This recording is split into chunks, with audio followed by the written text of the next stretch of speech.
আসসালামু আলাইকুম গাইস, তোমাদের একটা নিউ মিনি ব্লগ নিয়ে চলে আসলাম। আজকে আমরা যাবো পেট পেট কিনতে, মানে ক্যাট। তো চলো ওইখানেই যাওয়া যাক। আমাদের এখানে আলিপুর আছে, মানে তারা জানো। তো ওখানেই যাবো। ফাইনালি তো চলে আসলাম। আমাদের এটা আগে ছিল, বাট আমাদের না, এটা অন্যজনদের। তো আমাদের এটা নিউ, এটা ছোটো কিনবো।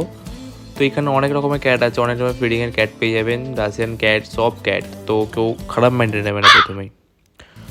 তো ফাইনালি আমার এখন যেটা নিতে এইছি, যে ক্যাটটা হোয়াইটে বা ব্ল্যাক আইস, বাট আমাদের যেটা ফাইনাল হয়েছে হোয়াইটের উপরে আইসি 3টে কালার আছে, ব্রাউন, ব্ল্যাক, ব্লু। তো ফাইনালি এটা কমপ্লিট হয়ে গেছে, কোনটা নিচ্ছি। তার সাথে ক্যাটের খাবার সব কিছু অল কমপ্লিট হয়ে গেছে, 1 মান্থের খাবার ফুল। তো এরকমই সাথে থাকো, পাশে থাকো। দেখা হচ্ছে ফের কোনো নিউ মিনি ব্লগে। ততক্ষণের জন্য টাটা।